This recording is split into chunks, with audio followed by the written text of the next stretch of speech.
Jungle. Audio Jungle.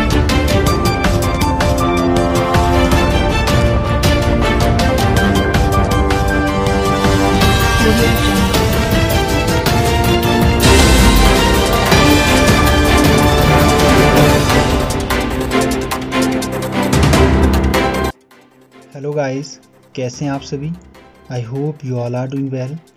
मैं स्वागत करता हूं आप सबका हमारे इस यूट्यूब चैनल में। और आज के इस सेशन में मैं आप लोगों के लिए लेकर आया हूं current affair audio lecture series का नेक्स्ट पार्ट। जैसे कि आप सभी को पता होगा, रिसेंटली हमने सितंबर 2019 के करंट अफेयर फिनिश किए और आज हम लोग शुरुआत करने जा रहे हैं अक्टूबर 2019 के करंट अफेयर्स की।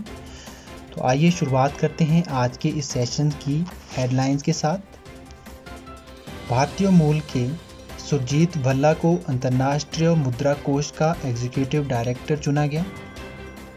2 अक्टूबर को हमने अंतर्राष्ट्रीय अहिंसा दिवस के रूप में मनाया।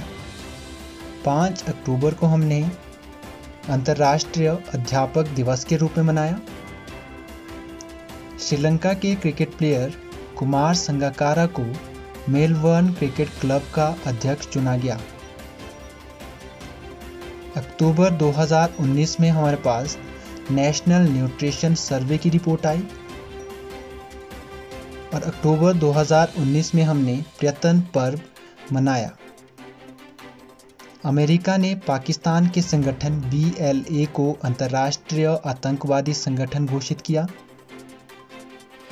भारतीय सर्वोच्च न्यायालय ने अपनी जजमेंट 6 स्थानीय भाषाओं में देने की शुरुआत की।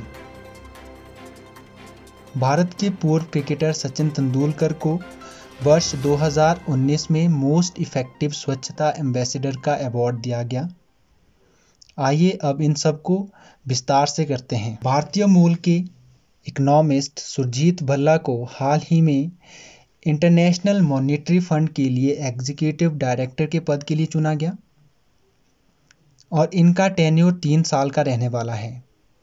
गाइस, आप लोगों की जानकारी के लिए बता देता हूं, ये पोस्ट जुलाई 2019 से लेकर खाली चल रही थी, जब इसके पहले एग्जीक्यूटिव डायरेक्टर सुबीर गोकरण का देहांत हो जाता है। सुबीर गोकरण RBI के फॉर्मर डिप्टी गवर्नर भी रह चुके हैं। अब बात करते हैं आज की नेक्स्ट न्यूज़ की। जैसे कि आप सभी को पता होगा, 2 अक्टूबर महात्मा गांधी की जन्म तिथि है। इसे हम मनाते हैं स्वच्छता दिवस के रूप में भी, और साथ में ही 15 जून 2007 को यूनाइटेड नेशन जनरल असेंबली ने इस दिन को international day of non violence के रूप में मनाना शुरू किया और तभी से लेकर हम इसे इंटरनेशनल नॉन वायलेंस डे के रूप में भी मनाते आ रहे हैं। और साथ में आप लोगों को पता होगा कि 2 अक्टूबर को बर्थ एनिवर्सरी होती है लाल बहादुर शास्त्री जी की, और वे भारत के प्रधानमंत्री रह चुके हैं। आप लोगों को पता होगा, लाल बहादुर शास्त्री जी 9 जून 1964 से लेकर 11 जनवरी 1966 तक भारत के प्रधानमंत्री रहते हैं और इस टाइम इनका देहांत हो जाता है ताशकंद उज्बेकिस्तान में। और इन्होंने नारा दिया था जय जवान जय किसान का। ठीक है, नेक्स्ट न्यूज़। 4 अक्टूबर को हमने सेलिब्रेट किया वर्ल्ड एनिमल डे और 5 अक्टूबर को हमने सेलिब्रेट किया world teachers day. Guys, world teachers day मनाने की शुरुआत यूनेस्को के द्वारा 5 अक्टूबर 1994 से की गई है और वर्ष 2019 में हमने इसकी theme young teachers the future of the profession रखा गया। Farmer Sri Lankan captain wicketkeeper Kumar Sangakkara को रिसेंटली प्रेसिडेंट बनाया गया England's Melbourne cricket club. Guys, आप लोगों को पता होगा कि मेलबर्न क्रिकेट क्लब दुनिया के सबसे पुराने क्रिकेट क्लबों में से एक है, जिसकी स्थापना वर्ष 1887 ईस्वी में ब्रिटेन में की गई थी और ये लगभग 232 साल पुराना क्रिकेट क्लब है और आज तक इसके इतिहास में कुमार संगकारा पहले नॉन ब्रिटिशर्स प्रेसिडेंट बने। अब बात करते हैं नेशनल न्यूट्रिशन सर्वे की। गाइस, नेशनल न्यूट्रिशन सर्वे भारत में पहली बार कंडक्ट किया गया ये सर्वे ministry of health and family welfare के द्वारा और इसमें कोलैबोरेशन यूनिसेफ ने भी। इसमें देखा गया भारत में माल न्यूट्रिशन और नॉन कम्युनिकेबल डिजीज़ के बारे में। नॉन कम्युनिकेबल डिजीज़ में इसमें मेन रखा गया diabetes, hypertension, cholesterol, kidney functioning among childrens. और इस सर्वे में हमने पाया कि भारत में लगभग 10% बच्चे between the age group of 5 to 9 years and adolescents of the age group from 10 to 19 are pre diabetic, और उनमें से 5% ओवरवेट है। गाइस, अगर हम ओवरवेट बच्चों की बात करें तो भारत में सबसे ज़्यादा मात्रा में ओवरवेट बच्चे पाए जाते हैं तमिलनाडु और गोवा में। और इस चीज़ को मद्देनज़र रखते हुए भारत सरकार ने बहुत सारे इनिशिएट लिए हैं, बहुत सारे प्रोग्राम की शुरुआत की है, जिससे बच्चों को प्रॉपर न्यूट्रिशन मिल सके और इन बीमारियों से लड़ने की क्षमता बढ़ सके। इन अभियानों में से मेन हमारे पास इस प्रकार से है। प्रधानमंत्री मातृ वंदना योजना, जिसमें 6,000 का डायरेक्ट कैश बेनिफिट दिया जाता है गर्भवती महिलाओं को, ताकि वो खुद का और बच्चों का प्रॉपर न्यूट्रिशन दे सके और इन बीमारियों से लड़ने की क्षमता को बढ़ा सके।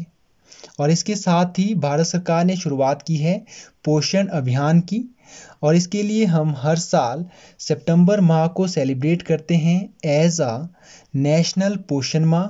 ये शुरुआत हमने वर्ष 2018 से शुरू की है और 2019 में हमने नेशनल पोषण एंथम भी लॉन्च किया, जिसे कंपोज और गाया गया है भारतीय संगीतकार शंकर महादेवन के द्वारा। और हमने शुरुआत की है मिड डे मील स्कीम की, और इसके साथ ही भारत सरकार ने फूड सिक्योरिटी एक्ट 2013 लाया है। इस एक्ट में ये इंश्योर किया जाएगा कि भारत में सबको प्रॉपर न्यूट्रिशन मिल पा रहे हैं, क्या भारत में लोगों में इन नॉन कम्युनिकेबल डिजीज़ से लड़ने की शक्ति है। इसको मद्देनज़र रखते हुए ये सब प्रोग्राम भारत सरकार के द्वारा चलाए गए हैं, और इसमें भारत सरकार का साथ यूनेस्को के द्वारा भी दिया जा रहा है और यूनाइटेड नेशन के द्वारा भी दिया जा रहा है। यूनाइटेड नेशन जनरल असेंबली ने 1 अप्रैल 2016 को ये घोषणा की कि 2016 से लेकर 2025 को decay of action on nutrition के रूप में मनाया जाएगा, और इसमें इसका साथ WHO और फूड एंड एग्रीकल्चर ऑर्गेनाइजेशन के द्वारा दिया जा रहा है। आइए बात करते हैं आज की नेक्स्ट न्यूज़ की। इंडियन टूरिज्म मिनिस्ट्री ने रिसेंटली पर्यटन पर्व 2019 मनाया। यह पर्व 2 अक्टूबर से लेकर 13 अक्टूबर तक मनाया गया, और इस पर्व का मेन मोटिव देखो अपना देश इनिशिएट को और बढ़ाना था, जिससे लोगों में ये जागरूकता बढ़ाई जाए कि वो अपने देश में घूमें और अपने देश के टूरिज्म को विकसित करें। साथ में ही आर्कियोलॉजिकल सर्वे ऑफ इंडिया ने गाइडलाइन जारी की कि जितने भी भारत में मॉन्यूमेंट्स हैं उनके परिसर में और 100 मीटर के दायरे तक सिंगल यूज़ ऑफ प्लास्टिक को पूरी तरह से बैन किया गया है। ये एनवायरनमेंट पोल्यूशन को रोकने के लिए एक बहुत बड़ा इनिशिएट है आर्कियोलॉजिकल सर्वे ऑफ इंडिया का। नेक्स्ट न्यूज़ हमारे पास इस प्रकार से है। Pakistan based organisation Baloch liberation army को USA के द्वारा ग्लोबल टेररिस्ट ऑर्गेनाइजेशन के रूप में घोषित किया गया। नेक्स्ट न्यूज़ भारतीय सर्वोच्च न्यायालय से जुड़ी हुई है। दैट्स आप लोगों को पता होगा कि सुप्रीम कोर्ट की मैक्सिमम जजमेंट इंग्लिश लैंग्वेज में आती है, जिससे स्थानीय लोगों को और गांव में रहने वाले लोगों को समझने में कई बार दिक्कत आ जाती है कि जजमेंट क्या है एक्चुअल में। तो इसलिए सुप्रीम कोर्ट ने ये इनिशिएट लिया है कि अब सुप्रीम कोर्ट की सभी जजमेंट्स 6 रीजनल लैंग्वेजेस में भी प्रोवाइड की जाएगी, और आपको एग्ज़ाम पॉइंट ऑफ व्यू से ये 6 की 6 लैंग्वेजेस याद रखनी पड़ेगी कि कौन सी लैंग्वेजेस में अब जजमेंट पेश की जाएगी। ये लैंग्वेजेस हमारे पास है असमी, हिंदी, कन्नड़, मराठी, ओडिया एंड तेलुगु। गाइस ध्यान रखेंगे ये 6 की 6 लैंग्वेजेस। बात करते हैं आज की नेक्स्ट न्यूज़ की। गाइस 2019 में भारत के फॉर्मर क्रिकेटर सचिन तेंदुलकर को मोस्ट इफेक्टिव स्वच्छता एम्बेसडर का अवार्ड दिया गया। जैसे कि आप लोगों को पता होगा, प्रधानमंत्री नरेंद्र मोदी के द्वारा वर्ष 2014 में सचिन तेंदुलकर को स्वच्छ भारत मिशन का ब्रांड एम्बेसडर चुना गया था। और इन्होंने इस क्षेत्र में बहुत उम्दा कार्य किए हैं, जिसमें से मेन है मिशन 24, जो सचिन तेंदुलकर के द्वारा मेनली मुंबई में चलाया गया, to improving the quality of east Mumbai. इन्हीं कामों के लिए सचिन तेंदुलकर को 2019 में मोस्ट इफेक्टिव स्वच्छता एम्बेसडर का अवार्ड दिया गया। तो गाइज, ये थे हमारे पास अक्टूबर 2019 फर्स्ट वीक के current affairs. Thank you. Press the bell icon on the YouTube app and never miss another update.